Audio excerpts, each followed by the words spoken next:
it may be necessary to level the RV, not necessarily when you're in an RV park, that's usually pretty level, but if you are somewhere else not in an RV park, then you may need to level, and that means you need to lift one or more tires off of the ground to make it higher.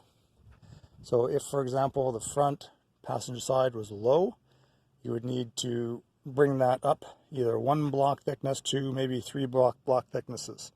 And a good way to determine whether the RV is level or not, if you come inside, just open up the door and have a look around, you can get a pretty good idea of if it's level or not.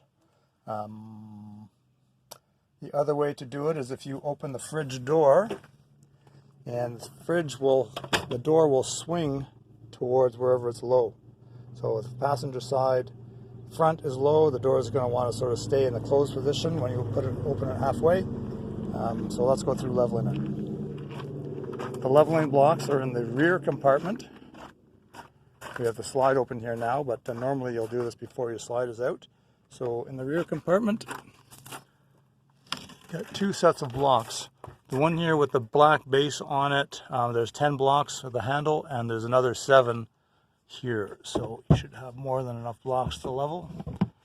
So pull these guys out, pull the handle, and we'll go to the front to level the front, passenger side.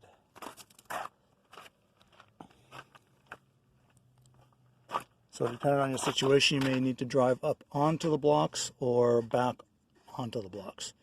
Let's assume that you're going to be pulling forward onto the blocks. So pull back a little bit farther than where you want to be. And this handle, here I just unscrewed it, but it's going to be screwed in. That's how you can carry these. And so to unscrew them, take them apart, just twist it around, pull it out, and then you're going to start assembling. It's just like Lego. In fact, it's exactly like Lego. If you only want to go one, and put the phone down, take some of these apart. It's kind of sticky. Okay, for the purpose of the video, we've got some laid out on the ground here. So if you only wanted to go 1 block high, about 1 inch, put it right in front of the tire, and have your partner tell you when you're driving up when you're right in the middle of it. So we want the center of the tire here to basically be like that, but obviously the tire is going to be on the block. If you want to have it too high, you don't want to just stack it up too high and put it underneath that, because that's a pretty big step up. So you're going to put them side by side and put one that joins the two. Again, just like Lego, put together, and then this all goes in front. So now you've got a step and a step up onto the second block. So again, your partner will advise you when you're in the middle of the second block on the top.